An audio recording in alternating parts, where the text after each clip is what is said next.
ఏమని పోతురాజు గారి యొక్క జ్ఞాపకార్థ కూటానికి వచ్చిన మీ అందరికీ సంఘానికి ప్రత్యేకంగా వందనాలు తెలియజేస్తున్నాను. ఇప్పటికీ ఏమని పోతురాజు గారు చనిపోయి 21 సంవత్సరం అయింది. 22వ సంవత్సరంలోకి వెళుతున్నాం. ఆ సందర్భంగా కుటుంబం ఈ విధంగా ప్రార్థన పెట్టుకోవడానికి ఆ కుటుంబానికి దేవుడు అవకాశం ఇచ్చారు. ఈరోజు మనం ఈ విధంగా అందరం కలుసుకోవడానికి దేవుడిచ్చిన భాగ్యాన్ని బట్టి దేవునికి మహిమ కలుగునుగాక. ఆమేన్. ఈ రోజున నేను మీకు ఒక విషయాన్ని చెప్పాలనుకుంటున్నాను. మరణం న్యాయమా, మరణం అన్యాయమా? మరణము న్యాయమా, మరణము అన్యాయమా అనే విషయాన్ని నేను మీకు చెప్పాలని అనుకుంటున్నాను. మరణాన్ని గురించి చాలాసార్లు చాలా విషయాలు మనం మాట్లాడుకున్నాం. ఈరోజు మీకు ఏం చెప్పాలనుకున్నానంటే, మరణము న్యాయమా, మరణము అన్యాయమా అనే విషయాన్ని చెప్పాలనుకుంటున్నాను. మరణము న్యాయం అనేవాళ్ళు లేకపోతే మరణం అన్యాయం అనేవాళ్ళు ఒకసారి మీరు న్యాయమేనా అన్యాయమేనా ఒకసారి మీ చేతులు చూపించండి. మరణం న్యాయమేనా? ఏందమ్మా మరణము న్యాయమా అన్యాయమా? వీళ్ళకి ఎవ్వరికి ఇష్టం లేదు. మరణము న్యాయమా అన్యాయమా? న్యాయము అన్నవాళ్ళు చేతులు ఎత్తారు. మరణము న్యాయమా, మరణము అన్యాయమా? సరే, చాలా మంది చేతులు ఎత్తడానికి కూడా కాస్త భయపడతా ఉన్నారు. నేను వాక్యంలో నుండి కొన్ని విషయాలు మీకు చూపించాలని ఆశపడుతున్నాను. ఒక 4-5 విషయాలు మీకు చెప్తాను. ప్రసంగి గ్రంథం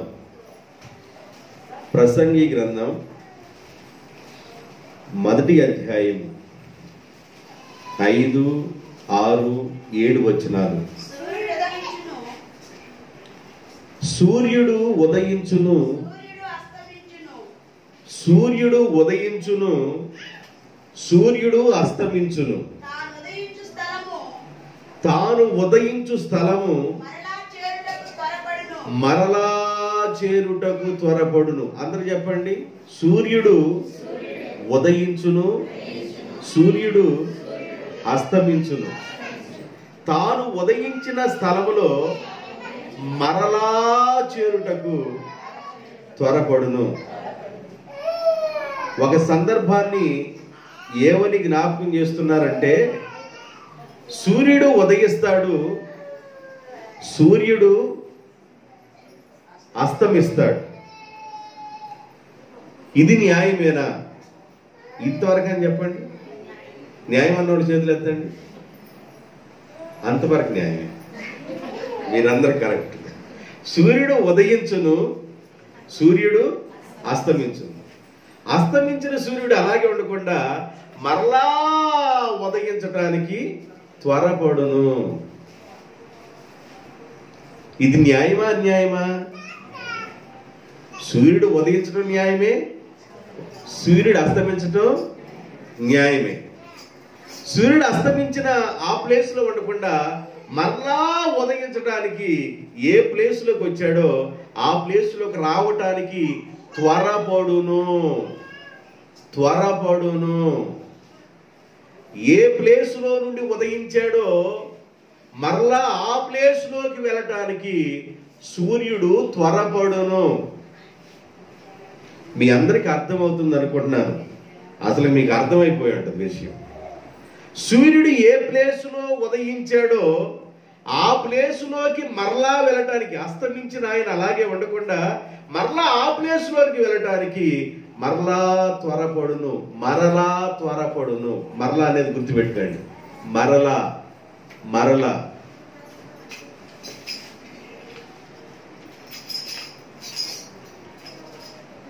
మరలా త్వరపడును. సూర్యుడు మరలా వెళ్ళటానికి త్వరపడుతున్నాడు. నేను ఎక్కడి నుండి వచ్చానో మరలా నేను అక్కడికి వెళ్ళాలి. సూర్యుడికి ఏం అర్థమైందంటే నేను ఎక్కడి నుండి వచ్చానో మరలా నేను అక్కడికి వెళ్ళాలని సృష్టిలో ఉన్న సూర్యుడికి అర్థమైపోయింది. సృష్టికి అర్థమైపోతుంది, నేను ఎక్కడి నుండి వచ్చానో మరలా నేను అక్కడికి వెళ్ళాలని సృష్టికి అర్థమవుతుంది. సృష్టి ధర్మము, సృష్టి ధర్మము.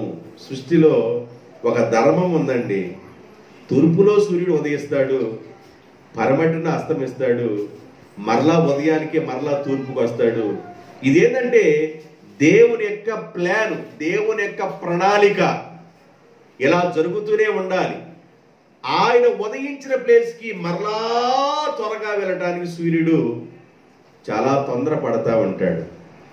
ఇది న్యాయమా అన్యాయమా? చెప్పండి, న్యాయమా అన్యాయమా? న్యాయమే.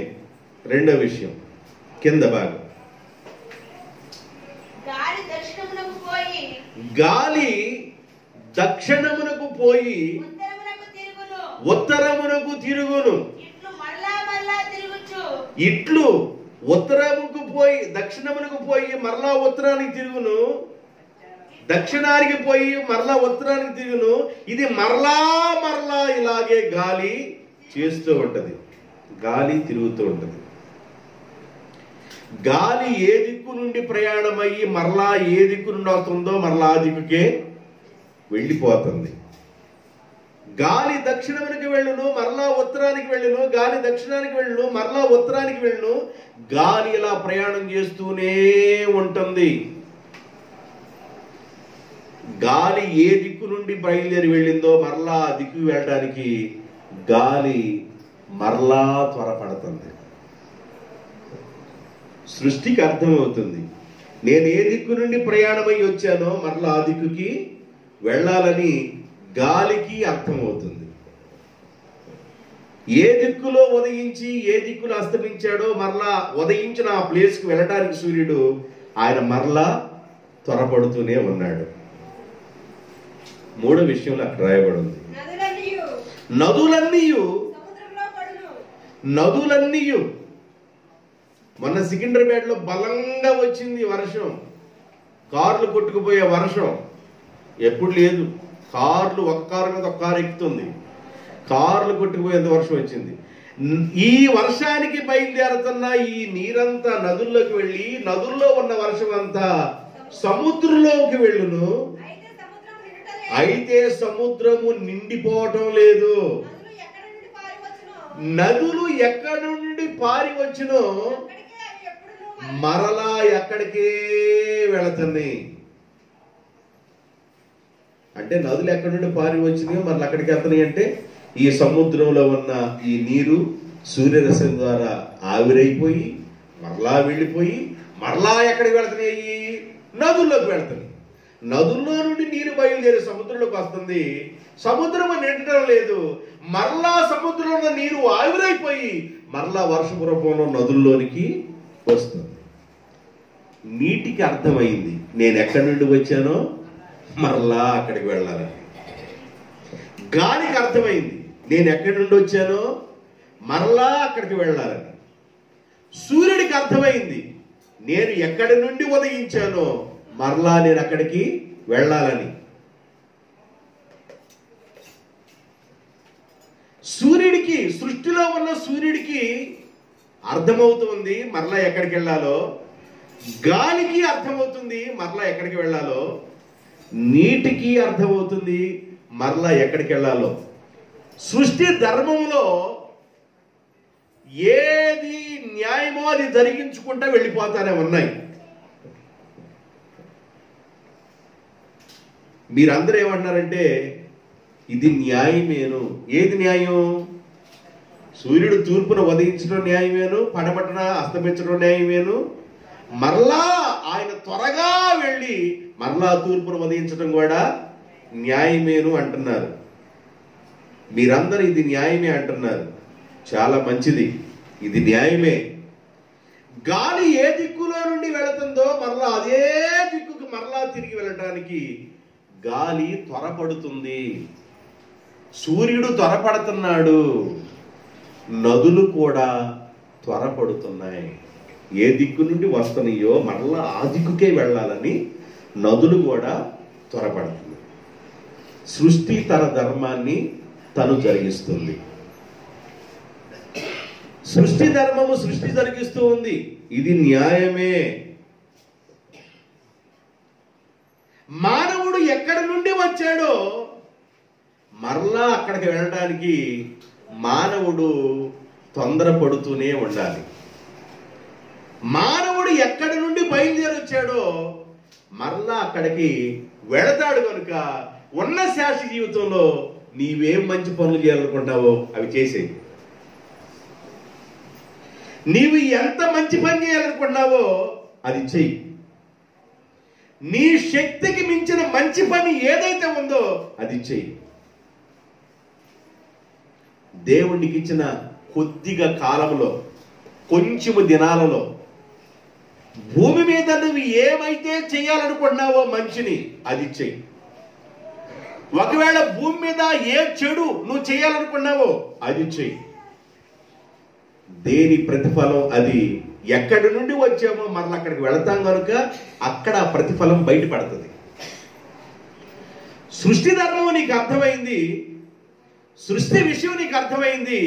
గాలి ఏ దిక్కు నుండి బయలుదేరి వచ్చిందో మరలా ఆ దిక్కు వెళ్ళడానికి గాలి ఎలా త్వరపడుతుందో, సూర్యుడు ఏ దిక్కు నుండి వచ్చాడో మరలా ఆ దిక్కు వెళ్ళడానికి ఎలా త్వరపడుతున్నాడో, నీళ్లు ఏ దిక్కు నుండి ప్రయాణమై నదుల్లో నుండి సముద్రంలోకి వెళ్ళి మరలా నదుల్లోకి వెళ్ళడానికి ఎలా త్వరపడుతున్నాయో, మానవుడు కూడా, మరణం కూడా అలాంటిదే. అర్థమవుతుందా? మానవుడు పుట్టుకెంతో వాల్యూలో చనిపోవటం కూడా అదే వాల్యూ. ఇప్పుడు నేను చెప్పాల్సిన విషయంలో జ్ఞాని అయిన ప్రసంగి గారు సొలొమోను గారు ప్రసంగి గ్రంథాన్ని రాశారు, సామెతల గ్రంథం రాశారు, పరమగీతాల గ్రంథాన్ని రాశారు. ఆయన అనుభవంలో ఎన్నో అనుభవాలు చూసిన ఆయన అంటాడు, మానవుడు ఎక్కడి నుండి వచ్చాడో మరలా అక్కడికి వెళ్ళటానికి మానవుని త్వరపడుతూ ఉండాలి. కానీ మనిషికి ఏం అర్థం కావట్లేదంటే తరిగిపోతున్న ఆయుష్కాలం మనిషికి అర్థం కావటం లేదు. తరిగిపోతున్న ఆయుష్కాలం, సూర్యుడు ఉదయించి సూర్యుడు అస్తమించాడు అంటే నీ ఆయుష్కాలంలో ఒకరోజు తగ్గిపోయిందని అర్థం. సూర్యుడు ఉదయించి మరలా అస్తమించాడంటే నీ ఆయుష్కాలంలో ఒకరోజు తగ్గిపోయిందని అర్థం. దేవుడు ఉంచిన ఆయుష్కాలము ఉండగానే నీవు ఏ మంచి పని చేయాలనుకున్నావో, నీవు దేవుని కొరకు ఏమి చేయాలనుకున్నావో, దేవుని బిడ్డల కొరకు ఏం చేయాలనుకున్నావో, దేవుని రాజ్య వ్యాప్తి నిమిత్తం ఏం చేయాలనుకున్నావో, భూమి మీదకి పంపించిన దేవుడు భూమి మీదకి ఒక ప్రణాళికతోను, ఆయన చిత్తముతోను, ఆయన ఉద్దేశముతో దేవుడిని నీ భూమి మీదకి పంపించాడు. ఆయన పనుల్లో నువ్వు ఏది చేయడానికి త్వరపడుతున్నావో అది భూమి మీద ఉండగానే చెయ్యి. నేను ఒక విషయం చెప్పాను, సృష్టి ధర్మం చెప్పాను. రెండో విషయం ఏంటంటే సామాజిక ధర్మం. సామాజిక ధర్మం అంటే ఏంటంటే మరణము అందరి బంధువు. అందరూ చెప్పండి, మరణము అందరి చుట్టం. మరణము అందరికి బంధువు. మా అన్నయ్య నాతో మాట్లాడతలేదండి. నేను మా అన్నయ్యని పలకరించి 30 సంవత్సరాలు అయింది. చచ్చిపోయేంత వరకు మా అన్నయ్యని అసలు పలకరించను. నేను చచ్చిపోయినా, ఆయన వచ్చినా రాకపోయినా నేను అసలు మా అన్నయ్యని పలకరించను. Very good. మా చిన్నమ్మతో అసలు నేను మాట్లాడనండి. నా కంఠంలో ప్రాణం ఉన్నందుకు మా చిన్నమ్మతో నేను మాట్లాడను. మా పెదనాన్నతో నేను మాట్లాడను. మా అన్నయ్యతో నేను మాట్లాడను. మా తమ్ముడితో నేను మాట్లాడను. మా అక్కతో నేను మాట్లాడను. పలానా ఆయన నాకు చుట్టం కాదు, ఆయన చేసిన పనులు బట్టి ఆయన బంధుత్వాన్ని నేను తెంచేసుకున్నాను అని నువ్వు అన్నా మరణము అందరికీ. పేదవాడికైనా మరణము బంధువే, ధనికుడికైనా మరణము బంధువే, ఘనుడికైనా మరణము బంధువే, ఘనహీనుడికైనా మరణము బంధువే, జ్ఞాని అయినా వాడికి కూడా మరణము బంధువే, జ్ఞానము లేని వాడికి కూడా మరణము బంధువే. అన్నము కలిగిన వాడికి మరణము బంధువే, అన్నము లేని వాడికి మరణము బంధువే. పాకాలో ఉన్న వాడికి మరణము బంధువే, మిద్దిలో ఉన్న వాడికి కూడా మరణము బంధువే. మరణము బంధువు. ఈ బంధుత్వాన్ని నువ్వు తెంచుకోలేవు. ఎవరైనా తెంచుకుంటారు ఈ బంధుత్వాన్ని? మరణముతో ఉన్న బంధుత్వాన్ని ఎవరైనా తెంచుకుంటారా? ఎవరన్నా వల్ల ఇద్దా? అబ్బే, అసలు వద్దండి మరణం, అసలు వద్దండి. మరణము న్యాయమా? చేతులు ఎత్తండి అంటేను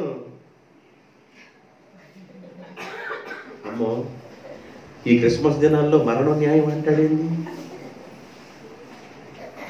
మరణము న్యాయమా? మరణము న్యాయమే. మరణము అన్యాయమా? కాదు కాదు, మరణము న్యాయమే. అయితే నీ జన్మ ఎంత ప్రాముఖ్యమైందో నీ మరణము కూడా అంత ప్రాముఖ్యమైంది.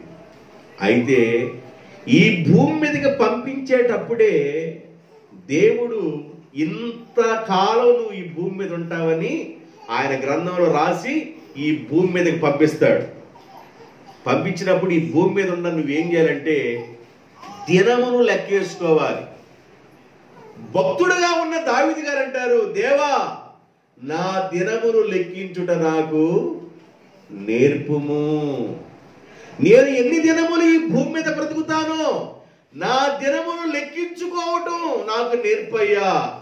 నా దినములు కొద్దివేనని నాకు తెలుసయ్యా. నేను కొద్ది కాలము వాడనై ఈ భూమి మీద ఉన్నానయ్యా. కానీ ఈ మరణం అనే బంధుత్వం ద్వారా మరలా నేను ఏడ నుండి వచ్చానో మరలా నేను ఆడకే రావడానికి నా దినములు కూడా త్వరపడుతున్నాయి. నా ఆయుష్కాలం కూడా త్వరపడుతుంది. గ్లోబ్ ఎలా తిరుగుతూ మరలా మొదటి స్థానానికి వస్తుందో, నువ్వు ఎక్కడి నుండి బయలుదేరి వచ్చావో అక్కడికి ఎన్ని తిరుగుళ్ళు తిరిగినా, ఎన్ని ట్రిప్పులు తిరిగినా మరలా నువ్వు అక్కడికి వచ్చి ఆగిపోవాలి.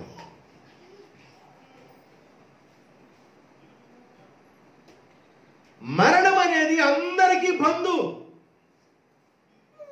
ఎవరు వద్దనుకున్నా ఉండేది కాదు, అందరికి అది చుట్టం.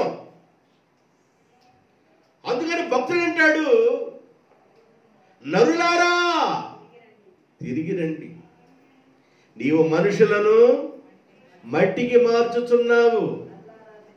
నరులారా తిరిగి రండి అని నీవు సెలవిచ్చుచున్నావు. కొడుకులాపై తండ్రి ప్రేమ పడు విధముగా భక్తి పరుల ఎడల జాలి పడును దేవుడు తన భక్తి పరుల ఎడల జాలి పడును దేవుడు. కొడుకులపై తండ్రి జాలి పడు విధముగా భక్తి పరుల కొడుకులపై తండ్రి ప్రేమ పడు విధముగా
మీద ఉండగా దేవుడు తన కొడుకుపై తండ్రి ఎలా జాలి పడుతున్నాడో అలా జాలి పడుతున్న దేవుడుగా ఉన్నాడు. నేను రెండో విషయంలో మీతో మాట్లాడుతున్న విషయం ఏంటంటే, మరణము అందరికీ బంధువు, అందరికీ చుట్టం. చుట్టాలు వస్తారా రారా? చెప్పండి, చుట్టాలు వస్తారా రారా? వస్తారా రారా? చుట్టాలు వచ్చేటప్పుడు సృష్టికి అర్థమైంది, కుక్కలకు అర్థమైంది. చుట్టాలు వచ్చేటప్పుడు కుక్కలకు అర్థమైంది. కుక్కలు ఒకటే అయ్యా అయ్యా ఎవరికో ఉంది వికెట్, ఎవరికో గమనిస్తూ ఉండండి. అవి కూడా ఎప్పుడు పడితే అప్పుడు ఏలపాలు లేకుండా అరవు చుట్టాలు వచ్చేటప్పుడే. మొన్న ఆ COVID-19 విషయంలో ఆ తెనాల్లో క్వారంటైన్ దగ్గరికి వెళ్ళా. ఒక అమ్మాయి చెన్నై నుండి చూడటానికి తెనాలు వచ్చిందంట. ఆ అమ్మాయికి కోవిడ్ వచ్చి ఆ అమ్మాయి కూడా అక్కడ జాయిన్ అయింది. చూడటానికి బాగానే ఉంది. వాళ్ళ ప్రక్కన ఆ అమ్మాయి చిన్నమ్మ వారి తల్లి ఎవరో మొత్తానికి ఉన్నారు. ఈ అమ్మ మీరు చూడటానికి వచ్చారా అన్న. నేను ఖాళీగా ఉండొద్దు, నేను మేము చూడటానికి ఏమో రాలేదండి, మేము కూడా పల్లకి మీద వచ్చామండి అన్నాను. అంతలోకి 104 హార్న్ వేసుకుంటూ వస్తుంది. హార్న్ వేసుకుంటా మరి ఒక పల్లకి వస్తుందండి. పల్లకి మీద అందరూ వస్తున్నారు. వీళ్ళందరూ పల్లకి మీద వస్తున్నారంట. ఆ అమ్మాయి అంత హ్యాపీగా ఉండదన్నమాట. ఆ క్వారంటైన్లో కూడా పల్లకీలో వస్తున్నారంట అందరూ. నాకు చిన్న మైండ్ చెప్తుంది. అందరూ పల్లకీలో వస్తున్నారండి. రేపు దేవుడు మేఘాలనే పల్లకిని తీసుకుని వస్తాడు, తీసుకెళ్ళడానికి. దేవునికి స్తోత్రాలు. పరిశుద్ధులు తీసుకెళ్ళడానికి మేఘాలు అనే పల్లకి మీద తీసుకెళ్ళడానికి దేవుడు రాబోతున్నాడు తన బిడ్డల్ని. మరణము అందరికీ బంధువు. మరణించక ముందుగా మనం ఎక్కడి నుండి వచ్చామో అక్కడికి వెళ్ళటానికి మరలా ఖచ్చితంగా అక్కడికి వెళ్ళాలి. సూర్యుడు ఎలా త్వరపడుతున్నాడో, గాలి ఎలా త్వరపడుతుందో, నీరు ఎలా త్వరపడుతుందో, మన ఆయుష్కాలం కూడా అలా మరలా త్వరపడుతూనే ఉంది. ఆ త్వరపడటానికి ముందుగా ఈ భూమి మీద ఉండగా నీవు ఏదో ఒకటి మంచి పని చేయాలి. మనమందరం ఏదో ఒక రోజు వెళ్ళిపోతాం కనుక వెళ్ళే ముందు నీ గురించి ఏదైనా ఒక విషయం మంచి అని చెప్పుకునేది ఈ భూమి మీద మిగిలి ఉండాలి. దేవునికి స్తోత్ర. మంచి అనేది మిగిలి ఉండాలి. దాని గురించి ఒక్క వ్యక్తిని నేను మీకు చూపిస్తాను. చాలా విషయాలు ఉన్నాయి కానీ ఒక వ్యక్తిని, ఆ 2వ పాయింట్లో ఒక వ్యక్తిని మీకు చూపిస్తాను. 2వ దినవృత్తాంతాల గ్రంథం 24వ అధ్యాయం. 2వ దినవృత్తాంతాల గ్రంథం 24వ అధ్యాయము 15వ వచనం. యెహోయాదా దినములు గడించిన వృద్ధుడై చనిపోయెను.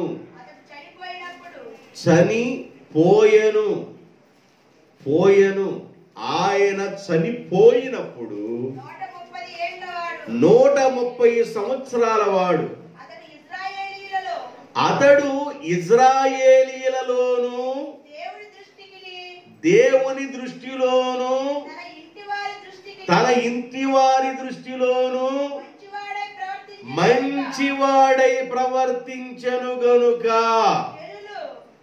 జనులు దావీదు పట్టణమందు రాజులు పాతిపెట్టు స్థలములో యెహోయాదాని పాతిపెట్టెను. అందరూ నాతో చెప్పండి. ఇజ్రాయేలీయుల దృష్టిలోను దేవుని దృష్టిలోను తన ఇంటి వారి దృష్టిలోను మంచివాడు అనిపించుకున్నాడండి.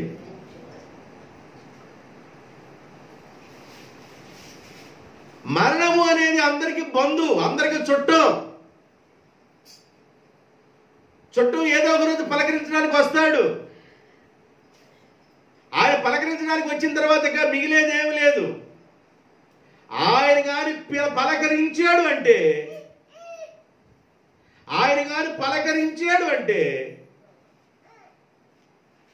మనం ఈ భూమిని మరిచిపోవలసిందే, ఈ భూమిని విడిచిపెట్టవలసిందే. ఈ భూమి మీద సంపాదించుకున్న ఏది చేతపట్టుకొని మనం పోము. ఈ భూమి మీద ఏది చేతపట్టుకొని వెళ్ళము. నేను ఒట్టి చేతులతో వచ్చాను, ఒట్టి చేతులతోనే వెళ్ళిపోతున్నాను. 5:15 ప్రసంగి అంటాడు, తల్లి గర్భంలో తాను ఎలాగ తల్లి గర్భం నుండి వచ్చానో దిగంబరిగా అలాగే మరలా అలాగే ఏమి చేతపట్టుకొని వెళ్ళడు. ఏమి చేతపట్టుకొని రాలేదు, ఏమి చేతపట్టుకొని వెళ్ళడు. అయితే సూర్యుడు ఎలా మరలా వెళ్ళటానికి త్వరపడుతున్నాడో, గాలి మరలా ఏ విధంగా తన దిక్కు వెళ్ళడానికి త్వరపడుతుందో, నీరు మరలా ఏ దిక్కుకి తను ఎక్కడి నుండి వచ్చింది ఎక్కడికి వెళ్ళడానికి త్వరపడుతుందో, మానవుడి కూడా అలాగే త్వరపడుతూనే ఉన్నాడు. ఆయుష్కాలం తగ్గిపోతుంది, బలం తగ్గిపోతుంది. పేదవాడని లేదు, ధనికుడని లేదు, అందగాడని లేదు, అందహీనుడని లేదు, జ్ఞానవంతుడని లేదు, జ్ఞానం లేనివాడని లేదు. మరణం అందరికి చుట్టం. ఈ మరణించడానికి ముందుగా యెహోయాదా అనే ఈ వ్యక్తి, ఆయన యాజకుడు. యెహోయాదా అనే ఈ వ్యక్తి ఇజ్రాయేలీలందరి దృష్టిలో, ప్రజలు అందరి దృష్టిలో, ఇజ్రాయేలీలందరి దృష్టిలో, తన ఇంటి వారి దృష్టిలో, దేవుని దృష్టిలో మంచివాడని అనిపించుకొని చనిపోయాడు. ఏమన్నా మంచి అనేది ఉందా? మంచి అనేది ఏమన్నా ఉందా? ఒకవేళ నిన్ను నీవే మోసం చేసుకుంటున్నావా? దేవుని దృష్టిలో ఏమన్నా మంచిగా బ్రతకాలని ఆశపడుతున్నావా? దేవుని కోసం బ్రతకాలని ఆశపడుతున్నావా? దేవుడిచ్చిన ఆయుష్కాలం దేవుడిచ్చింది అని నీకు అర్థమవుతుందా? త్వరగా మరలా మనం అక్కడికి వెళ్ళబోతున్నామని అర్థమవుతుందా? ఇక్కడుండగా ఎలా జీవించాలో నీకు అర్థమవుతుందా? సృష్టికి ధర్మం అర్థమవుతుంది.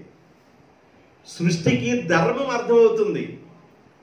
సమాజంలో ఉన్న నీకు సమాజపు ధర్మం అర్థమవుతుందా? సృష్టికి సృష్టి ధర్మం అర్థమవుతుంది. సూర్యుడికి అర్థమైంది, నీటికి అర్థమైంది, గాలికి అర్థమైంది. సమాజంలో నీకు సమాజపు ధర్మం అర్థమవుతుందా? నీవు మరలా త్వరగా వెళ్ళబోతున్నావు. నువ్వు మరలా త్వరగా వెళ్ళబోతున్నావు. వెళ్ళటానికి ముందుగా ఇక్కడ మంచి సాక్ష్యాన్ని పొందాడు యెహోయాదా. యెహోయాదా తన ఇంటి వారి దృష్టిలోను, దేవుని దృష్టిలోను, ఇజ్రాయేలీల దృష్టిలోను అతడు మంచివాడు అనిపించుకొని తన వృద్ధాప్యంలో చనిపోయాడు. చనిపోయినప్పుడు దేవుడు తన దూతల్ని పంపిస్తాడు. దేవునికి స్తోత్రం, హల్లెలూయా. మేఘం అనే పల్లకీలో వాళ్ళని తీసుకొని వెళతాడు. మేఘాల మీద దేవుడు రాబోతున్నాడు. తన బిడ్డల్ని మేఘాలు అనే వాహనం మీద తన బిడ్డల్ని తీసుకొని వెళ్ళబోతున్నాడు. ఏం లేదు, రెప్పపాటులో అంతే వెళ్ళిపోతారు, అంతే, శబ్దం లేకుండా. అది చాలా ఇమీడియట్గా వెళ్ళిపోద్ది. మేఘం అనే వాహనం చాలా స్పీడ్గా మనం ఎక్కడి నుండి వచ్చామో అక్కడికి వెళ్ళటానికి చాలా స్పీడ్లో ఉన్నాం అన్నమాట. వెళ్ళడానికి ముందుగా మంచి సాక్ష్యాన్ని కలిగిన వారై ఈ భూమి మీద నివాసం చేయాలని దేవుని సేవకుడిగా హెచ్చరిక చేస్తున్నా. మేఘాల మీద యేసు వచ్చుచున్నాడు, మేఘాల మీద యేసు వచ్చుచున్నాడు, పరిశుద్ధులందరినీ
హల్లెలూయా. మరణము అందరికీ బంధువు. నేను మూడో విషయం చెప్తాను.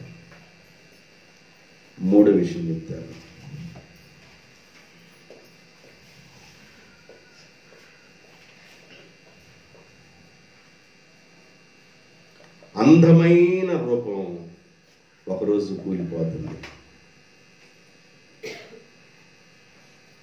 చెప్పండి అందరూ. అందమైన రూపం ఒకరోజు, మన రూపాన్ని అందంగా ఉంచుకోవడానికి చాలా ప్రయత్నం చేసుకుంటాం. ఒకరోజు ఈ అందమైన రూపం కూలిపోయింది, నడక ఆగిపోయింది, మాట ఆగిపోయింది. అందమైన రూపం ఒక రోజున విడిచిపెడతాం. ఈ దేహాన్ని, ప్రేమించే ఈ దేహాన్ని ఒక రోజున వదిలిపెడతాం. ఇది జీవిత సత్యం, సమాజపు సత్యం. నీకు అర్థమైంది అనుకుంటున్నాను. ఇది జీవిత సత్యం. మూడో విషయం, జీవిత సత్యం. అందమైన ఒక రూపాన్ని మనం వదిలిపెట్టి వెళ్ళిపోతాం. వదిలిపెట్టినప్పుడు చాలామంది ఏడుస్తారు, అయ్యా అయ్యా అయ్యా అయ్యా. ఎవరు విధానంలో వారి ప్రేమను వ్యక్తం చేస్తూ ఏడుస్తారు. ఒక రోజున ఈ రూపాన్ని వదిలిపెట్టి, ఈ అందమైన రూపాన్ని వదిలిపెట్టి మనం వెళ్ళిపోతాం. శరీరానికి ఆత్మకు ఎడబాటు కాలం అది. శరీరానికి ఆత్మకు ఎడబాటు కాలం. శరీరములో నుండి ఆత్మ ఎప్పుడైతే బయటకు వచ్చేసిద్దో ఇక ఆ శరీరానికి విలువ ఉండదో. అందమైన రూపమైన, అతడు పేరు కలిగిన వాడైనా, ఘనుడైనా, భాగ్యవంతుడైనా, ధనికుడైనా, దరిద్రుడైనా, ఆ రూపంలో నుండి ఆత్మ బయటికి వచ్చిన వెంటనే, ఆ రూపంలో నుండి ఆత్మ బయటికి వచ్చిన వెంటనే ఈ అందమైన రూపాన్ని త్వరపడి మనం ఏం చేస్తాం? బరియల కార్యక్రమం చేస్తాం, భూస్థాపన చేస్తాం. త్వరపడి భూస్థాపన చేయడానికి కూడా ఏం చేస్తాం? టైం అవుతుంది, టైం దాటుతుంది, టైం అవుతుంది. బంధువులు, అయ్యా ఇప్పుడు వస్తున్నారయ్యా, ఇప్పుడు విజయవాడ దాకా వచ్చారు, వస్తే మన సమాధి దగ్గరికి వెళ్తారు, రావచ్చులే. త్వరపడి ఈ శరీరాన్ని త్వరపడి మనం మరలా అది ఎక్కడి నుండి వచ్చిందో మరలా అక్కడికి తీసుకెళ్ళడానికి త్వరపడతాం. శరీరం ఏడ నుండి వచ్చింది? ఎక్కడికి తీసుకెళ్తాం తొందరపడుతున్నాం? మరలా మట్టిలోనికి తీసుకెళ్ళటానికి తొందరపడతాం. శరీరము ఎక్కడి నుండి వచ్చిందో ఆ స్థలములోనికి తీసుకొని వెళ్ళడానికి మరలా దేహాన్ని తొందర పెడతామండి. ఆ అందమైన రూపాన్ని తీసుకొని తొందర పెడతాం. మేడలు, మిద్దెలు, మేలగు సరుకులు పాడై కనబడవే, నిజముగా పాడై కనబడవే. ఏం పడ్డది? పరదేశులము. ఏ దేశం అంట మంది? చెప్పండి, ఏ దేశం మంది? ఏ దేశం నుండి వచ్చావు? చెప్పండి, ఏ దేశం నుండి వచ్చే మనం? పరదేశం. ఈ దేశం మంది. అందుకని పరదేశులము ప్రియులారా, మన పురమిది కాదిప్పుడు, నిజముగా పురమిది కాదిప్పుడు. ధనధాన్యంబులు తరగక మానవు, పని పాటలు పోయే. కట్లగట్టి పని కొడిక.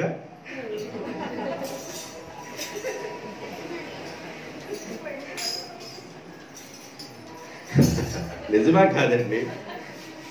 వారు తమ పనులను మానుకొని విశ్రాంతిలోనికి వెళ్ళుదురు. ఎక్కడికి వెళ్ళిపోతారంట? విశ్రాంతి. ఏ విశ్రాంతిది? నిత్య విశ్రాంతి. ఏ విశ్రాంతిది? నిత్య విశ్రాంతి. విశ్రాంతిలోకి వెళ్ళిపోతారు. ఈ భూమి మీద బ్రతికున్నంత వరకు ఈ దేహములో అందమైన రూపంలో ఉండగా కొంచెం కష్టపడతాం, బాధపడతాం, నిందలు పడతాం, అవమానాలు పడతాం, శ్రమలు అనుభవిస్తాం, మరి ఇరుకులు అనుభవిస్తాం, ఇబ్బందులు అనుభవిస్తాం, లేమి చూస్తాము, కలిమి చూస్తాము. ఇవన్నీ ఈ దేహంలో ఉండగా ఇవన్నీ చూస్తాం. దేహమును విడిచిన వెంటనే అన్నిటిని తెంచుకొని విశ్రాంతిలోనికి వెళ్ళిపోతారు. శరీరము నుండి ఆత్మ సపరేట్ అయిపోతుంది. ఆత్మ సపరేట్ అయిపోతుంది. ఆత్మ ఉన్నంత వరకే మనిషికి విలువ. జాగ్రత్తగా వినండి. దేవుడు ఉంచిన ఆత్మ ఉండగానే మనిషికి విలువ. అందరూ చెప్పండి, ఆత్మ ఉండగానే మనిషికి విలువ. ఆత్మ బయటికి వచ్చిన తర్వాత దేహానికి విలువ. దేహానికి విలువ లేదండి. యోహాను సువార్త 6వ అధ్యాయము 63వ వచనం. 6:63. త్వరగా. ఆత్మయే జీవింపచేయుచున్నది, శరీరము కేవలము. అందరు చెప్పండి, అందరు ఇట్లా చూడండి, నాకెళ్ళి చూడండి. ఇప్పుడు మళ్ళా ఫ్రీ అవ్వండి. ఇట్లా శరీరం మీద చేయి పెట్టుకోండి, పెట్టుకోండి అందరూ. కొంతమంది అట్లా చిచ్చుకుంటూ కూర్చున్నారు. శరీరం మీద చేయి పెట్టుకోండి. పెట్టుకున్నారా? అంటే మిమ్మల్ని ఎందుకు అడుగుతానండి ఎట్టగా, మళ్ళీ మీరు నా భజనలోకి రావడానికి. పెట్టుకున్నారా? శరీరము నిష్ప్రయోజనము, శరీరము నిష్ప్రయోజనము. కండలు తిరిగిన, బండలు లేపగలిగిన శరీరము నిష్ప్రయోజనం. బైబిల్ చెబుతుంది, శరీరములో ఆత్మ ఉండగానే, ఆత్మ ఏం చెబుతుందంటే, ఆత్మ శరీరమును జీవింపజేయును. ఆత్మ సపరేట్ అయిపోయిన వెంటనే శరీరము నిష్ప్రయోజనము. ఆత్మ కనబడుద్దా? కనబడుతుందా? ఇందా కరెంటు పోయింది. కరెంటు కనబడుతుందా? కరెంటు ఉన్నంత వరకు ఫ్యాన్ తిరుగుతుంది, లైట్ తిరుగుతుంది, మైక్ మోతా ఉంటుంది, అబ్బో బాగుంటుంది కరెంటు ఉన్నంత వరకు. కరెంటు పోయిన వెంటనే ఫ్యాన్ ఆగిపోయింది, లైట్ ఆగిపోయింది, ఒక్క పోతుంది. చాలా గందరగోళం అంట.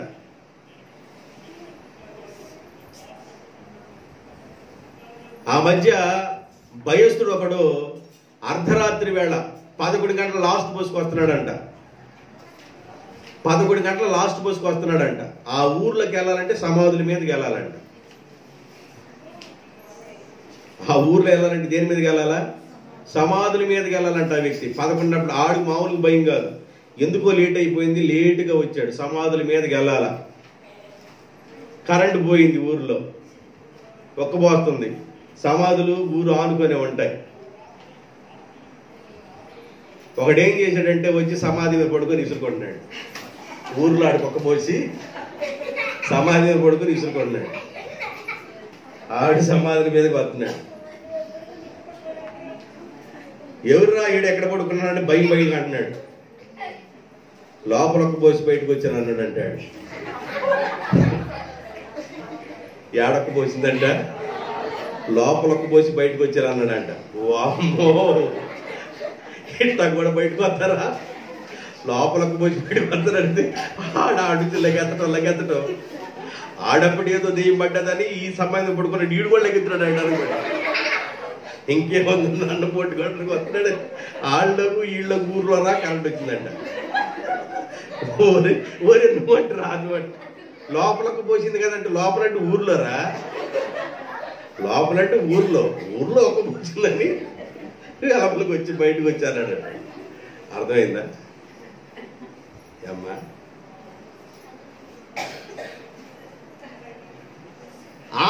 బయటికి వెళ్ళిపోయిన తర్వాత దీనికి ఒక్క పోసిద్దో ఏమో ఏమీ తెలియదు.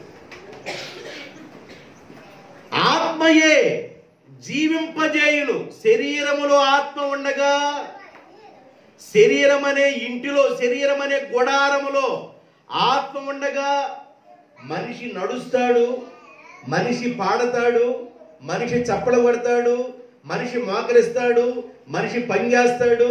మనిషి ఏది కదిలించిన కదలికలు మొత్తం దేని ద్వారా కలుగుతుంది? కదలికలు, శరీరములో ఉన్న కదలికలు మొత్తం దేని ద్వారా కలుగుతుంది? ఆత్మ ద్వారా. కదలికలు మొత్తం ఆత్మ ద్వారా జరుగుతున్నాయి.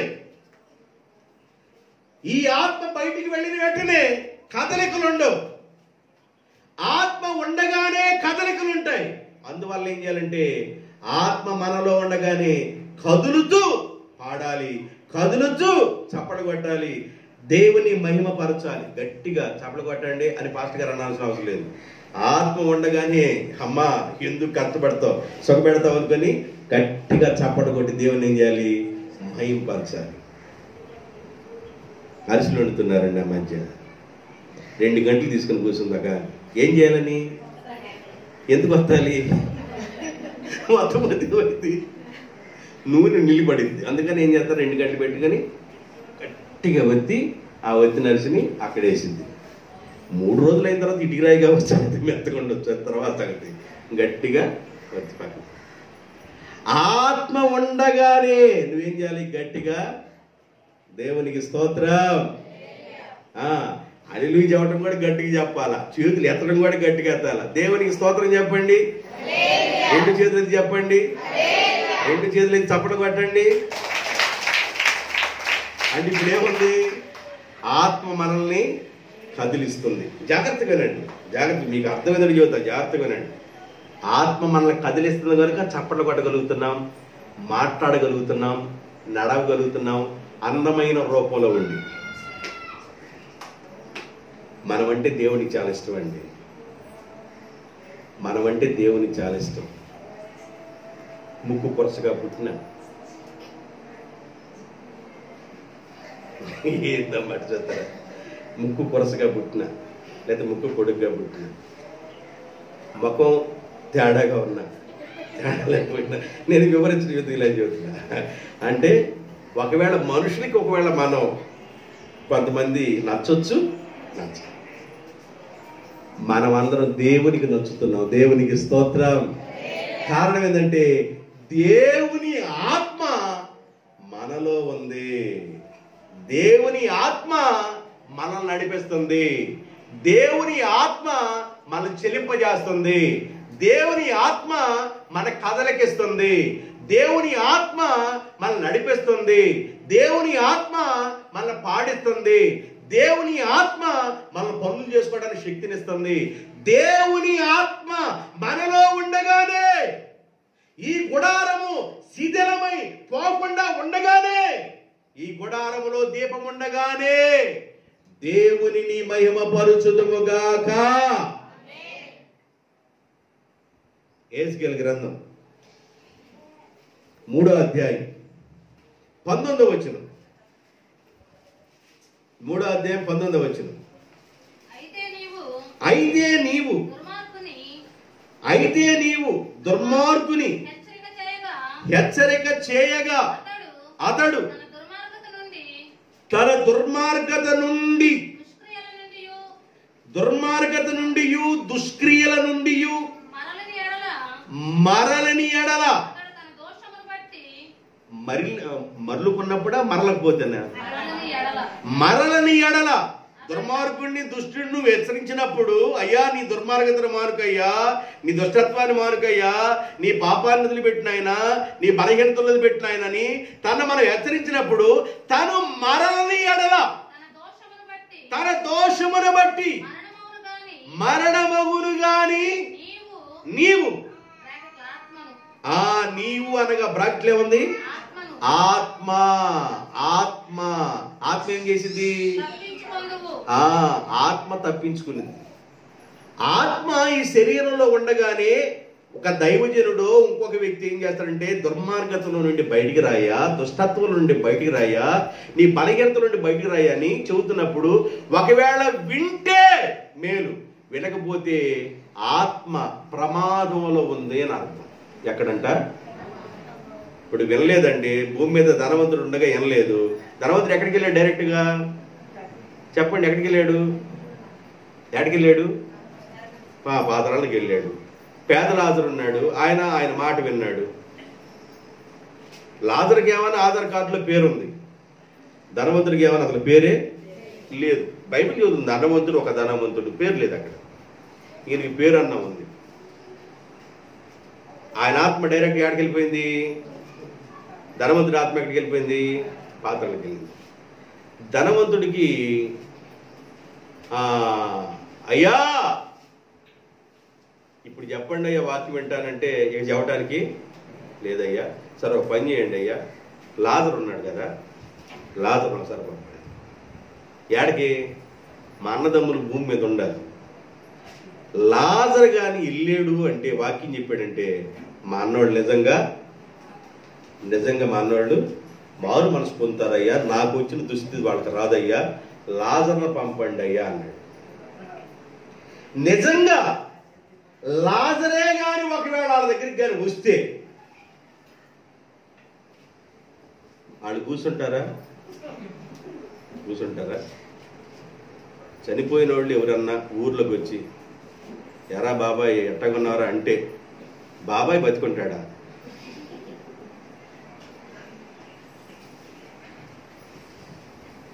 చనిపోయిన వాళ్ళు లేచి వచ్చి ఏమన్నా ఊర్లోకి వచ్చి ఎట్టగున్నావు చిన్నమ్మ, బాగుండారా, ఏంది ఈ మధ్య ఏందో మామూలుగా లేవంట నువ్వు అని అందనుకో, ఎట్టండి దేవారం? అప్పుడు అన్నాడు అబ్రహం అన్నాడు, అయ్యా కుమారుడా కాదమ్మా. అప్పుడు అన్నాడు అబ్రహం, అక్కడ ప్రవక్తులు ఉన్నారయ్యా, ఆడ ప్రవక్తులు ఉన్నారు, వారి మాటలు కాని వాళ్ళు వింటే వాళ్ళ ఆత్మ తప్పించబడిద్ది. దేవునికి స్తోత్రం. ఇప్పుడు ఏం తప్పించబడిద్దంట? ఆత్మ. శరీరము నిష్ప్రయోజనము గాని ఆత్మ ప్రయోజనము. ఆత్మ శరీరములో ఉండగా శరీరము కదులుతుంది, పాడుతుంది, నడుస్తుంది, పనిచేస్తుంది, ప్రయాణం చేస్తుంది, పెళ్లిళ్ళకి వెళుతుంది, ఫంక్షన్లన్నీ చూసుకుంటుంది శరీరం. ఈ బ్రతికున్న ఆత్మలు, శరీరం ఏం చెప్పండి? మనం కూడా ఎవరివి?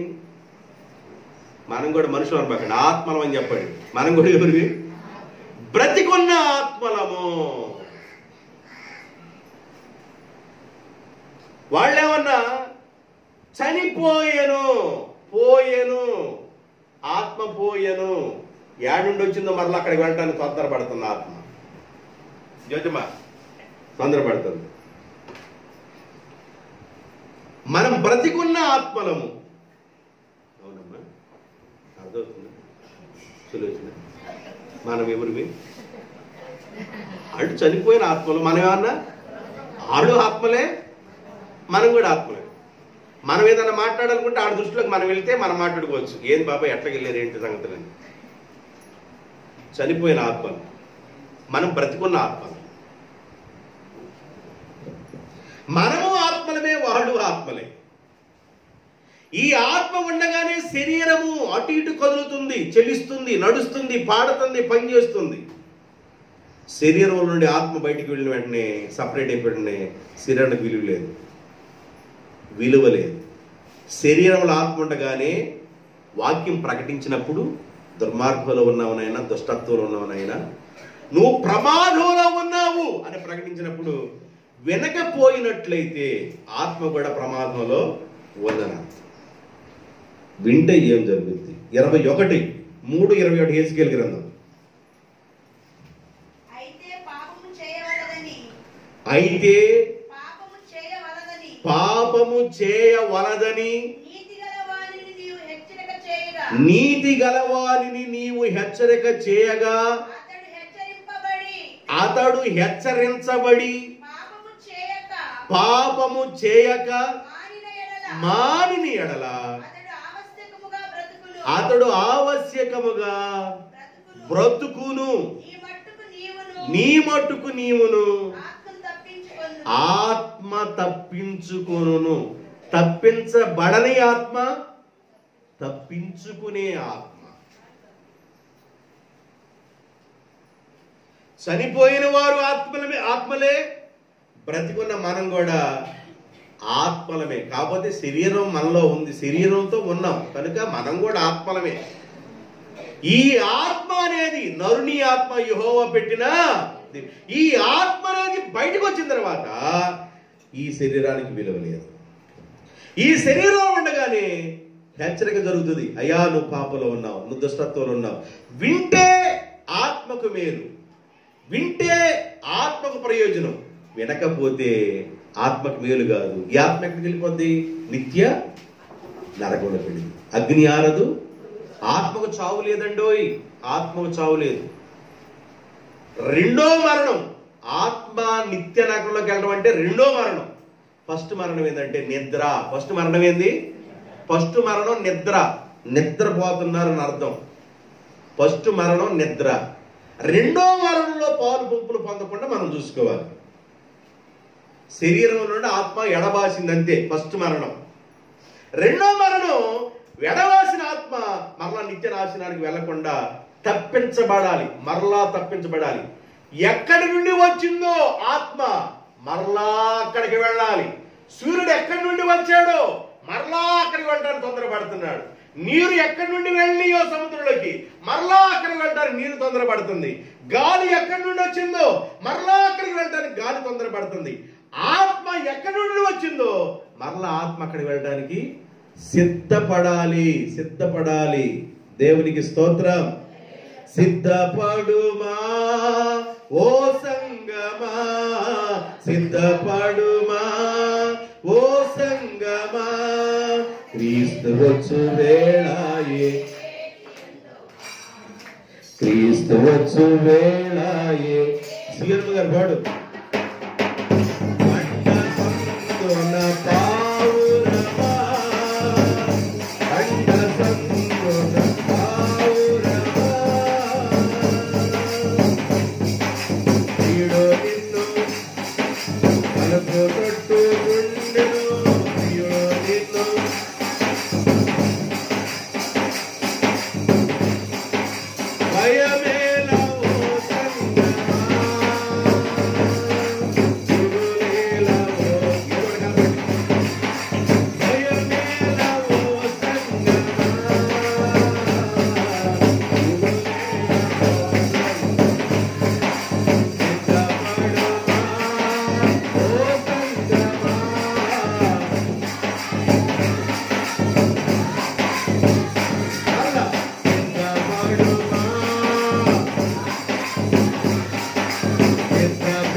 అనేక విధాలుగా శరీరం అనే గుడారంలో ఆత్మ ఉండగా అనేక రీతులుగా చెబుతున్నాం.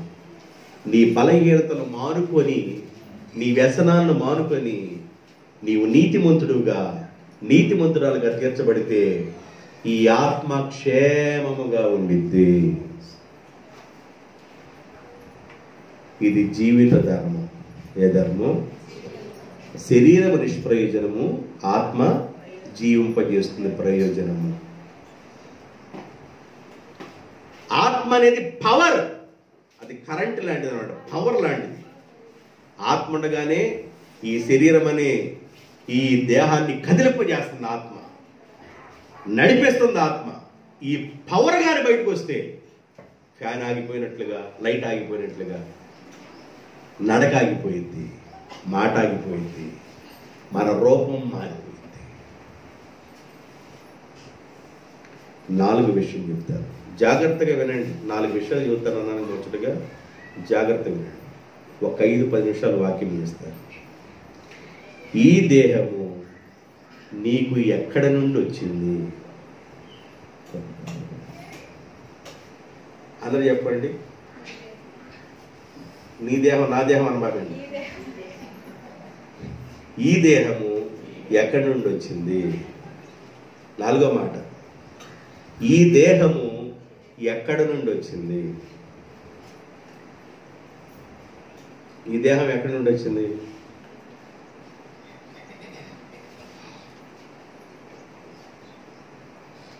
తల్లిదండ్రుల యొక్క కలయిక ద్వారా సృష్టిలో దేవుడు తాను ఒక అద్భుతాన్ని చేయటం ద్వారా, తల్లిదండ్రుల యొక్క కలయిక ద్వారా ఈ దేహము మనకు వచ్చింది.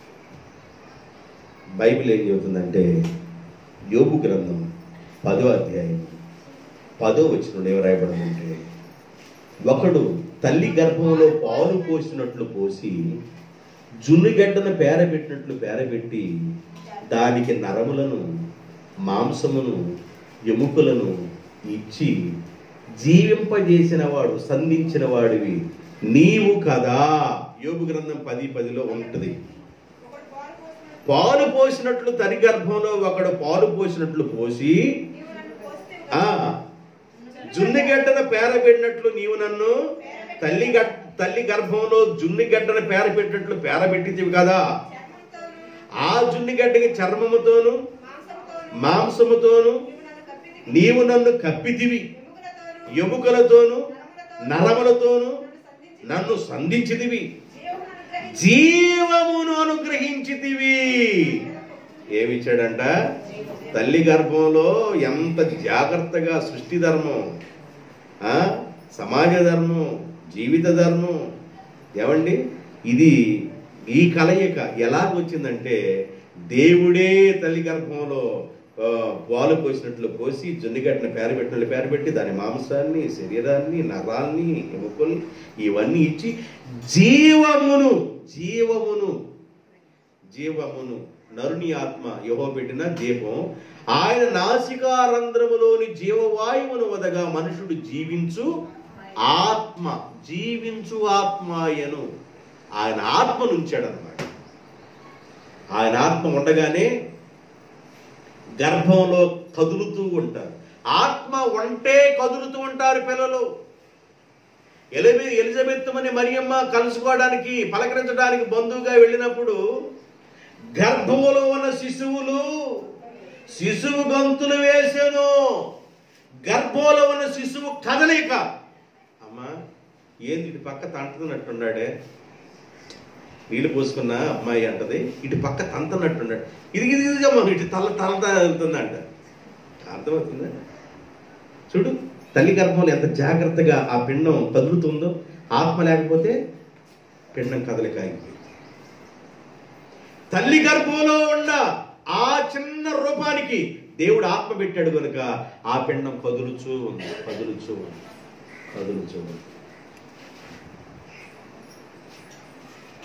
ఈ దేహం ఎలా నీకు అనుగ్రహించబడింది? దేవుని ద్వారా అనుగ్రహించబడింది. దేవుడే తల్లి గర్భంలో పాలు పోసినట్లు పోసి జున్నుగడ్డను పేరబెట్టినట్లు పేరబెట్టి దాని మాంసాన్ని, నరాన్ని, ఎముకల్ని, జీవాన్ని, ఆత్మనిచ్చిన వాడు ఆయనే. Very good. ఎంతవరకు మీకు అర్థం? హెబ్రీయులకు రాసిన పత్రిక 12వ అధ్యాయం 9వ వచనం.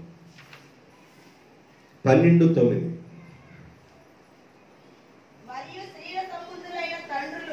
మరియు శరీర సంబంధమైన తండ్రులు మనలను దారిలో పెట్టడానికి మనకు శిక్షకులయ్యుండిరి. వారి యందు భయభక్తులు కలిగి ఉంటిమి. శరీర సంబంధంగా ఉన్న తల్లిదండ్రులు మన శిక్షకులుగా ఉన్నారు కాబట్టి తప్పు చేసినప్పుడు పిల్లోడు కొడతాడు. రైట్, ఏదైనా చేస్తే పొరపాటని పిల్లోడిని ఎట్టది కొట్టి శిక్షిస్తాడు. ఆ తల్లిదండ్రులు అంటే మనం ఎట్లాగా భయపడుతున్నామో అట్లయితే ఆత్మకు తండ్రిగా ఉన్న ఒక ఆయన ఉన్నాడు. మనం ఆయనకి మరి ఎక్కువగా భయపడి లోబడి ఉండవలను కదా. ఆగండి, ఎవరికి భయపడుతున్నాం? శరీరంలో ఉండగా ఎవరికి భయపడుతున్నాం? తల్లిదండ్రులు భయపడుతున్నాం. ఎందుకంటే ఆ రూపాన్ని తల్లిదండ్రుల యొక్క కలయిక ద్వారా దేవుని యొక్క అద్భుతం ద్వారా ఆ రూపం అనుగ్రహించబడింది కాబట్టి ఏదైనా ఒక పొరపాటు చేస్తున్నప్పుడు, ఏదైనా ఒక తప్పు చేస్తున్నప్పుడు తల్లిదండ్రులు బిడ్డను శిక్షిస్తారు. తల్లిదండ్రులు బిడ్డల్ని శిక్షించి వాళ్ళని సరైన దారిలో పెట్టడానికి ప్రయత్నం చేస్తారు. ఆ తల్లిదండ్రులకి నువ్వు భూమి మీద ఉండగా ఎంత భయపడుతున్నావో, నీ ఆత్మకు ఒక తండ్రి ఉన్నాడు. నీ ఆత్మకున్న తండ్రికి మరి ఎక్కువగా భయపడాలి కదా. ఈ ఆత్మ గురించి లెక్కడిగే ఒక తండ్రి ఉన్నాడు. ఈ ఆత్మ గురించి లెక్కడిగే ఒక తండ్రి ఉన్నాడు. శరీర సంబంధంగా ఉన్న తల్లిదండ్రులకి నువ్వు ఎలా భయపడుతున్నావో అలాగే ఆత్మకు సంబంధించిన తండ్రి ఒక ఆయన ఉన్నాడు. ఆయనకి మనం ఈ భూమి మీద ఉండగానే మనం భయముతో భక్తితో జీవించాలి. దేవునికి స్తోత్రం. శరీరానికి సంబంధించిన తల్లిదండ్రులు చెప్పిన మాట వింటున్నాము, వాళ్ళకి భయపడుతున్నాము, వాళ్ళు పడతారేమో శిక్షిస్తారేమో అని వాళ్ళ మాట వింటున్నావు. నీ ఆత్మ ఉంది, ఈ శరీరంలో దేవుడు పెట్టిన ఆత్మ ఉంది. ఆత్మకు ఒక తండ్రి ఉన్నాడు. ఈ ఆత్మకున్న తండ్రికి శరీరంలో ఉండగా నువ్వు ఏం చేయాలి? భయపడాలి. దేవునికి స్తోత్రం. భయపడాలి. ఈ దేహంలో దేవుడు పెట్టిన ఆత్మ ఉండగానే ఆత్మ తండ్రిగా ఉన్న ఆయనకి మనం, ఆత్మకు తండ్రిగా ఉన్న దేవునికి మనం భయపడాలి. శరీరానికి సంబంధించిన తల్లిదండ్రులకు ఎలా భయపడుతున్నామో ఆత్మకు దేవుడు, ఆత్మకు తండ్రిగా ఉన్న దేవునికి మనము భయపడాలి. భయపడాలి. ఎఫెసీయులకు రాసిన పత్రిక 3వ అధ్యాయం 14వ వచనం. 3వ అధ్యాయము 14వ వచనం. ఈ హేతు చేత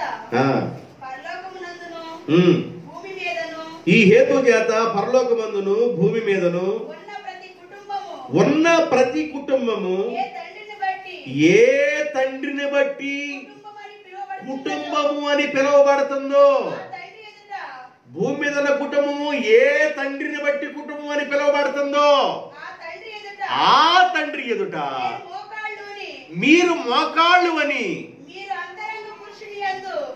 మీ అంతరంగ పురుషుని యందు శక్తి కలిగి ఆయన ఆత్మ వలన బలంగా ఉండినట్లు క్రీస్తు మీ హృదయములో నివాసము చేయనీయమండి. దేవునికి స్తోత్రం. ఏ కుటుంబాన్ని భూమి మీద దేవుడి కుటుంబాలు కట్టేవాడు, ఏ కుటుంబానికి తండ్రిగా దేవుడిగా ఉన్నాడో ఆ తండ్రి అయిన దేవుని ఎదుట ప్రతి మోకాలు వంగాలి, ప్రతి నాలుక తండ్రి అయిన దేవుణ్ణి స్తుతించాలా. ప్రతి మోకాలు వంగాలి, ప్రతి నాలుక తండ్రి అయిన దేవుణ్ణి స్తుతించాలి, ప్రతి మోకాలు వంగాలి. ఎక్కడున్నావు ప్రస్తుతానికి? నీవెవరో నీకు తెలుసా? నీ అడ్రస్ నీకు తెలుసా? నువ్వు ఎక్కడికి వెళ్ళబోతున్నావో తెలుసా? మీది ఏ ఊరో తెలుసా? నువ్వు ఏ స్థితిలో ఉన్నావో తెలుసా? నువ్వు ఎక్కడికి వెళ్ళబోతున్నావో తెలుసా? తెలుసుకొని ప్రయాణం చేయాలి. ఇక్కడ శరీరంలో ఓపిక ఉండగానే మనం చేసే పనులు జాగ్రత్తగా ఉండాలి. శరీరం దేవుడు దేనికి ఇచ్చాడంటే ఈ చప్పట్లో ఇష్టానుసారంగా ఈ చేతులు వాడటానికి కాదు, ఇడొక మొక్క అడొక మొక్క తిరగేయడానికి కాదు. జాగ్రత్తగా ఈ దేహాన్ని కాపాడుకోవాలి. దేవునికి స్తోత్రం. ఏ తండ్రి చేత కుటుంబం అని పిలువబడుతుందో ఆ తండ్రి ఎదుట నువ్వు మోకరించాలి కదా. నీ హృదయంలో క్రీస్తుకు చోటు ఇవ్వాలి కదా. శరీర సంబంధమైన తల్లిదండ్రులకు ఎలా భయపడుతున్నామో ఆత్మక తండ్రి ఉన్నాడు, ఆయనకి మరి ఎక్కువగా నువ్వు ఏం చేయాలి? భూమి మీద ఉండగా భయపడాలి. ఈ ఆత్మ నీది కాదు, ఈ ఆత్మ నీది కాదు. కొరింథీ రాసిన పత్రికలో ఏం చెబుతాడండి? ఈ దేహము మీది కాదు, ఈ దేహము దేవుని వల్ల మీకు అనుగ్రహించబడింది, పరిశుద్ధాత్మకు ఆలయమై ఉన్నది. ఎవరు దేహమును పాడు చేయునో, దేహమును పాడు చేయకూడదు. పరిశుద్ధాత్మ నీలో ఉంది కనుక పరిశుద్ధుడైన దేవుణ్ణి ఎక్కడుండగానే నువ్వు ఆరాధించాలి. పరిశుద్ధుడైన దేవుణ్ణి ఆరాధించాలి, పరిశుద్ధుడైన దేవుణ్ణి ఆరాధించాలి, కనపరుస్తూ ఉండాలి. ఇది భాగ్యం అండి, ఇది భాగ్యం. భాగ్యం ఏంది? గొప్ప భాగ్యం అంటే పరిశుద్ధుడైన దేవుణ్ణి ఆరాధించడమే గొప్ప భాగ్యం. దేవునికి స్తోత్రం. వరాదూతాలైనా నిన్, వరాదూతాలైనా నిన్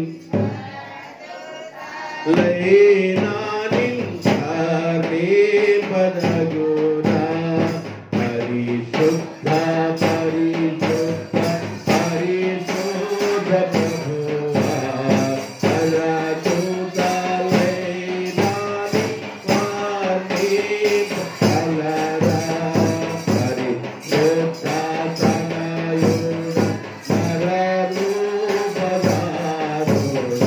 పరిశుద్ధ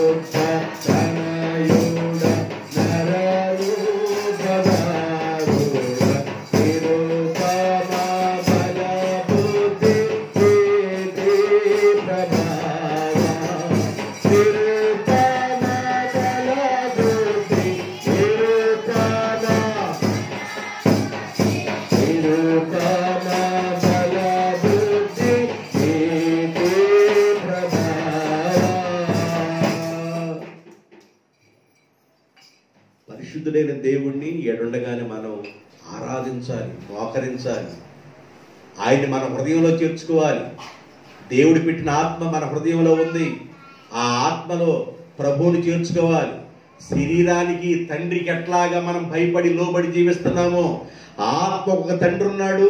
ఆ తండ్రికి ఈ భూమి మీద ఉండగానే లోబడి నీవు ఆయన కోసం బ్రతకాలి. ఎందుకంటే ఒకరోజు ఈ రూపాన్ని మనం వదిలిపెట్టి వెళ్ళిపోతున్నాం, ఈ దేహాన్ని వదిలిపెట్టి వెళ్ళిపోతున్నాం, ఈ శరీరాన్ని వదిలిపెట్టి మనం వెళ్ళబోతున్నాం. ఎక్కడికి వెళ్ళబోతున్నావు నీకు తెలియాలి, ఎక్కడికి వెళ్ళబోతున్నావు నీకు అర్థం కావాలి. పిల్లోడు స్కూల్కి వెళ్ళాడండి, అబ్బాయి స్కూల్కి వెళ్ళాడు.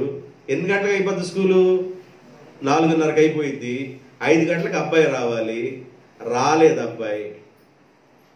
6 అయింది రాలేదు, 7 అయింది రాలేదు, 8 అయింది రాలేదు, 9 అయింది రాలేదు. తల్లిదండ్రులు ఏం చేస్తారు? కంగారు పడి ఏం చేస్తారు? దేవులు ఆడతారు. దేవులు ఆడుకుంటే మళ్ళీ ఆడికెళ్తారు, స్కూల్ దగ్గరికి వెళ్తారు. ఆడొక్కడే రూమ్లో కూర్చొని బల్ల మీద కూర్చొని రాసుకుంటా ఉండి ఏందిరా నాన్న రాలేదంటే ఇక నేను రాను అన్నాడు. ఎట్టుండి దేవారు ఎట్టుండి ఇక నేను రాను. దేవుడు అంటాడు ఇక నేను రానేంది, నువ్వు మరలి రావాలిరా బాబు. స్కూల్కి వెళ్ళి ఇంటికి ఎట్టొస్తున్నావో స్కూల్కి వెళ్ళి నువ్వు ఇంటికి రావాలి. భూమి మీదకి వెళ్ళి నువ్వు మరల నా దగ్గరికి పంచాయతీ ఆడ ఉంటుందిరా, ఆడ పంచాయతీ ఉంది, అక్కడికి రావాలి నువ్వు. ఆడ మొత్తం అని ఉంటాయి. ఏముంటుంది? కొత్తగా కడుతుంది ఏంటది? సచివాలయం ఆడే ఉండి అన్నీ ఆడే ఉంటాయిరా బాబు. రేషన్ కార్డులు జిరాక్స్ మొత్తం ఆడ దొరుకుతాయి రా. ఆడకి నువ్వు రావాలి.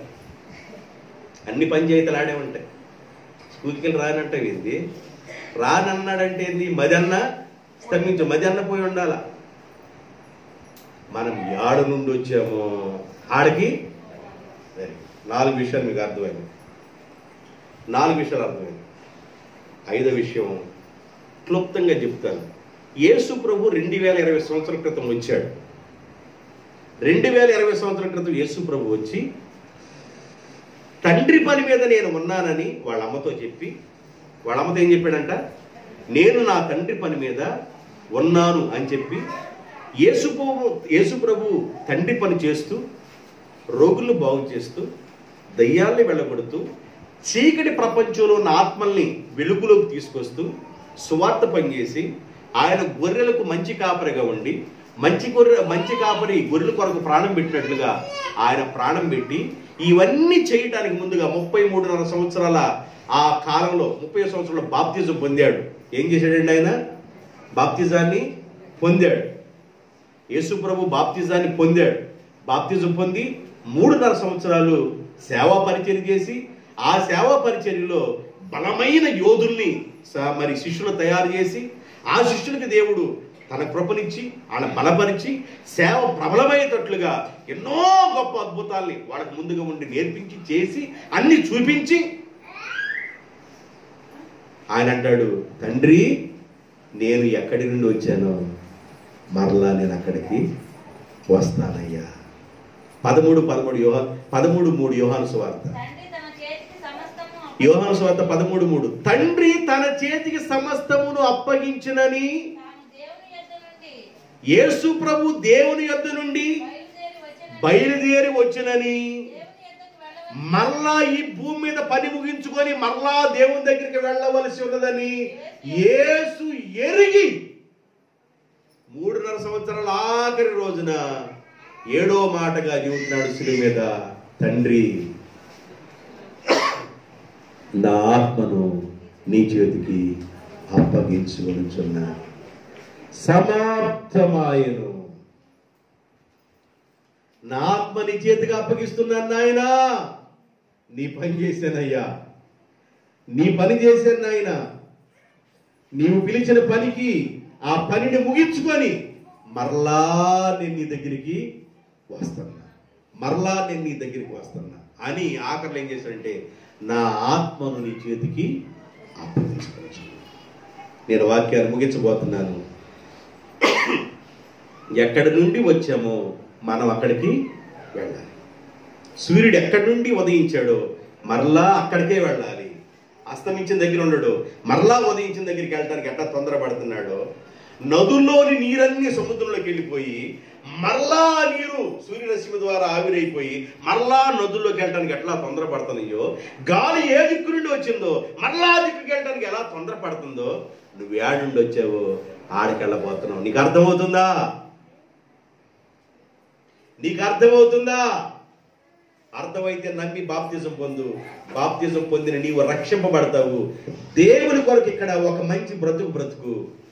దేవుని కొరకు ఇక్కడ ఒక మంచి బ్రతికి ఒకవేళ మనం కన్ను మూస్తే దేవుడు తన దోతల పరివారంతో నిన్ను తీసుకొని వెళతాడు. ఆయన దేవునికి స్తోత్రం.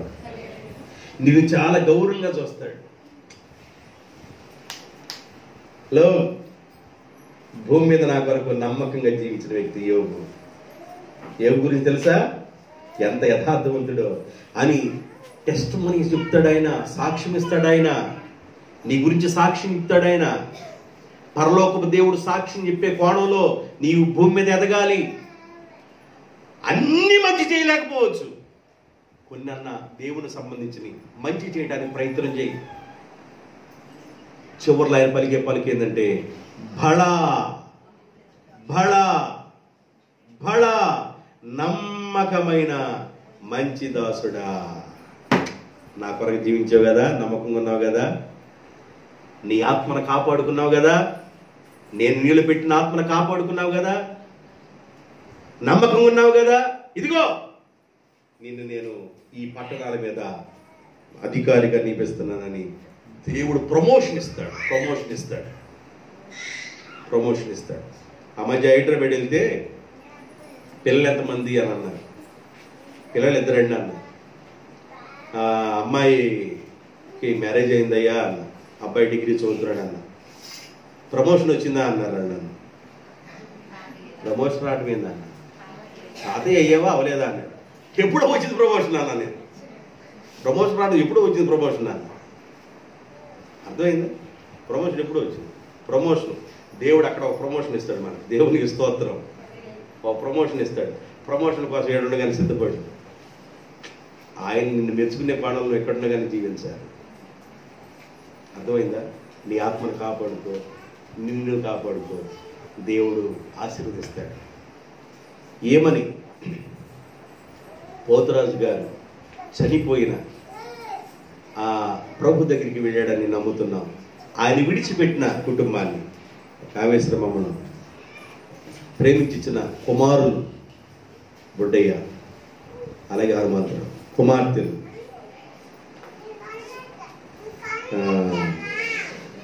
చిట్టమ్మ, బుల్లమ్మాయి మన పేరు ఉన్నాయి. వాళ్ళ కుటుంబాలని దేవుడు ఆశీర్వదించాలని, ఆయన మనవ సంతానాన్ని భూమి మీద దేవుడు గొప్పవాళ్ళని చేయాలని కోరుకుంటూ, దేవుని కొరకు బ్రతికే ఒక సైన్యాన్ని దేవుడు కుటుంబం నుంచి లేపాలని కోరుకుంటూ, దేవుని ఆశీర్వాదాలు నిండుగా మెండుగా ఉండాలని కోరుకుంటూ ఈ మాటలు ముగిస్తున్నాను. ఈ మాటల చేత ఆ కుటుంబాన్ని దేవుడు ఆశీర్వదించునుగాక. ఆమేన్. తలొంచండి, ప్రార్థన చేద్దాం.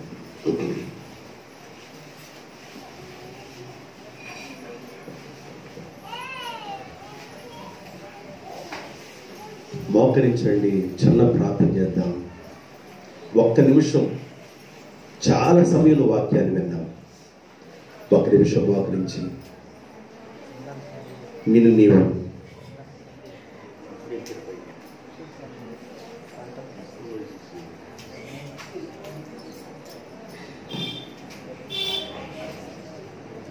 ప్రభువా మీకు స్తోత్రం, యేసయ్యా మీకు వందనాలు, స్తుతులు, స్తోత్రాలు తండ్రి. మీ సన్నిధిలో ప్రార్థన చేస్తున్నాను నేను, మీ సన్నిధిలో స్తుతిస్తున్నాను.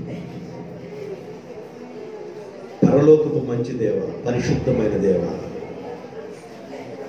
నా ప్రభువా, నా తండ్రి, కవల మమ్మల్ని, వారి కుటుంబాన్ని మీరు దీవించమని ప్రార్థన చేస్తున్నాను. కుటుంబ యజమానులు పోతరాజు గారు విడిచి ఉన్న కుటుంబాన్ని మీరు ఆశీర్వదించండి నాయన. మేలు తెలియపండి, శ్రేష్టమైన మాటలు వినిపించబడ్డాయి. మీ కొరకు సాక్షులుగా చేయండి నాయన. స్తోత్రం, స్తోత్రం, స్తోత్రం, స్తోత్రం, స్తోత్రం. నా ప్రభువా, నా దేవా, మీకు వందనాలు నాయన, మీకు వందనాలు, వందనాలు, వందనాలు, వందనాలు, వందనాలు తండ్రి, వందనాలు తండ్రి. మీకు వందనాలు చెల్లిస్తున్నాను నాయన.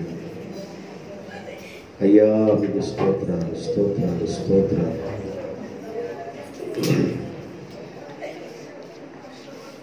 సూర్యుని ధరించి చంద్రుని మీద నిలచి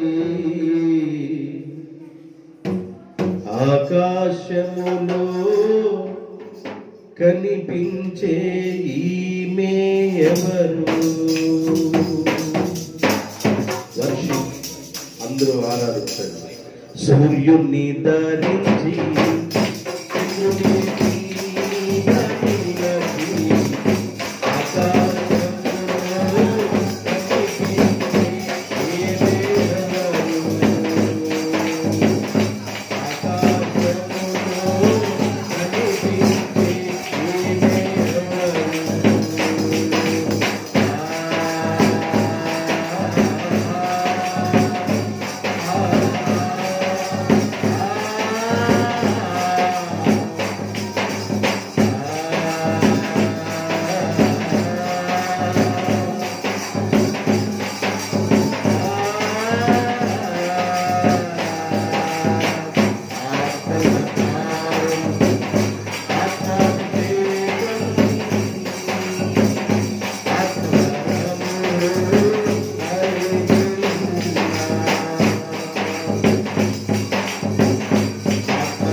తండ్రి.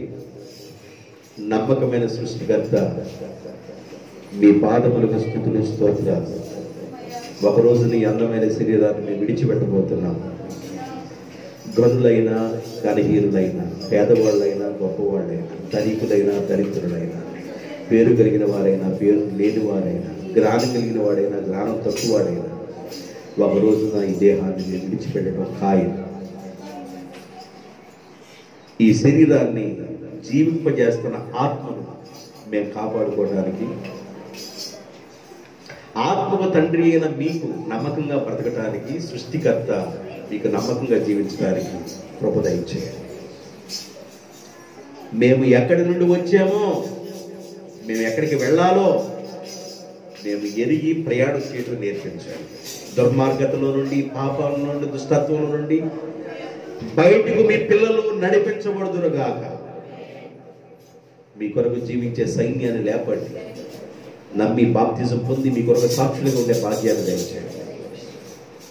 కృపను క్షేమమును మీ బిడ్డల మీద కుమ్మరించబడి విత్తబడిన సువార్తకు నీరు గట్టి ఫలింపచేయమని ముద్రించిన యేసుక్రీస్తు నామములో ప్రార్థిస్తున్నాను తండ్రి. ఆమేన్.